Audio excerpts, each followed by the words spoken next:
Hey guys, I just got an update from the Surrogacy agency, and you guys know I am really wanting to keep you all informed and in the loop and kind of pull that curtain back on what it looks like on this journey towards becoming a surrogate. So up until this point, just to recap before I give you the update, just to recap all the steps that I've been through thus far. To date, I have, I started with step one of filling out the application, having a phone interview with the surrogacy agency. Once I was kind of approved to move forward from there, they requested all of my medical records, hospital birth records, and they combed through all of it and say, okay, she looks good, 2 thumbs up. From there, I had an interview with the owner of the surrogacy agency,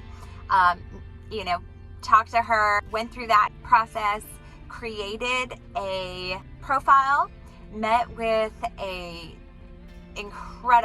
just such an incredible couple, and was officially matched with them, meaning they will be the intended parents and I will be their surrogate. And then from there, I moved on to the IVF clinic, and this will kind of bring us up to where I am currently. So when I moved on to the IVF clinic, they got access to all of my medical records, my hospital birth, and it was their turn to kind of comb through it and look for, really they're looking at my births. And I also had a psych evaluation. So they had someone call me, asked me about 200 questions in rapid fire that I could not be prepared for. And then they called my husband and asked him a whole bunch of questions as well. Obviously we passed. And so we moved on to the next step. So at this point, or at the point that I was at, they were looking through all of my medical records. Now, there was a little bit of a hang up. And I don't know if you have given birth, then you might resonate with this a little bit, but you give birth and you're like, wow, that was like the hardest thing I've ever done in my entire life. Not sure I could do that again. But then you forget. You forget about all the things that you went through. You forget about, how hard it was. You forget about the pain. You forget about the recovery, all those things. I don't know about you, but they just left my mind. So one of the things that I did not remember was that I had something called an ITP, and an ITP affects 1 to 2 women in 1,000, and it has to do with the platelet count. I can't pronounce what the actual ITP stands for, but it has to do with your platelet count, and essentially I had extremely low platelets. So I don't believe that this was diagnosed until I got to the hospital, so I was not classified as a high-risk pregnancy or anything like that.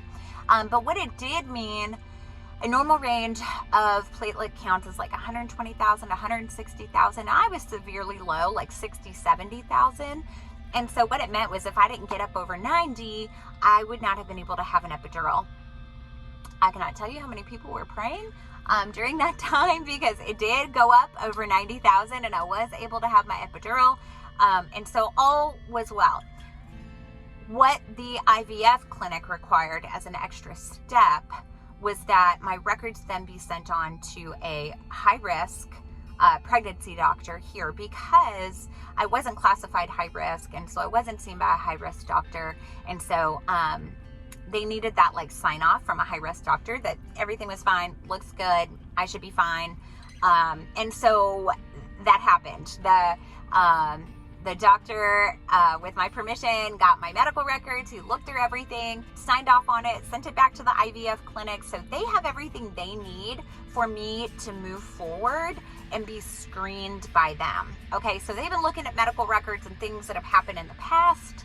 Now they need me to come in for a screening. And so what they will be looking for is the health of my uterus. Is it too thin? Is the lining, too matured?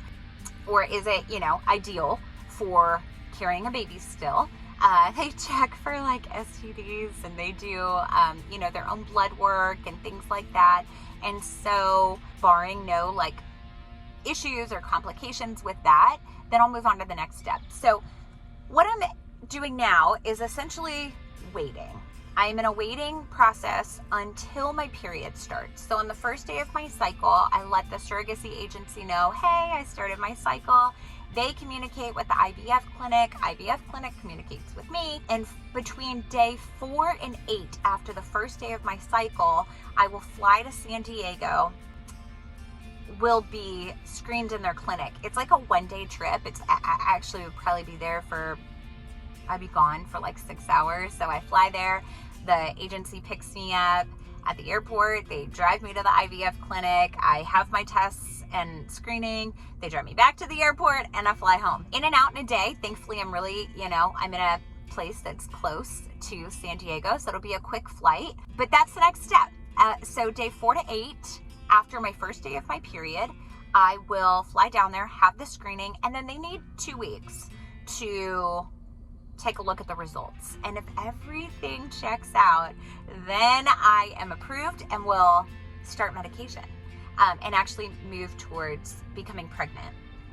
So still not totally in the clear yet. Way more steps than I ever could have imagined, but I'm also really, really grateful for all of these steps along the way and everything that they're doing to ensure that I am healthy and am not at risk, that the child that I'll be carrying for the intended parents will be healthy and not at risk. And so I'm really grateful for using an agency and really having them be kind of the broker and go-between of this entire process.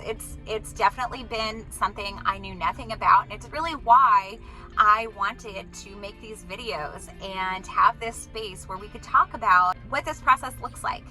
I might have started years before, honestly, had I known where to start or what the process looked like. Hopefully in the next 4 to 6, I would say probably 5 to 6 weeks, I should have a good idea and should have an answer here as to whether or not I will be able to be a surrogate. Super excited about that. And if you guys have any questions, let me know. What kind of videos do you guys want to see? What do you want me to talk about? I know I get tons of questions, financial questions. Any specific topic or anything, just let me know down in the comments. And I'm happy to, keep you all in the loop and let you guys know what is next and what's going on. So, okay, bye.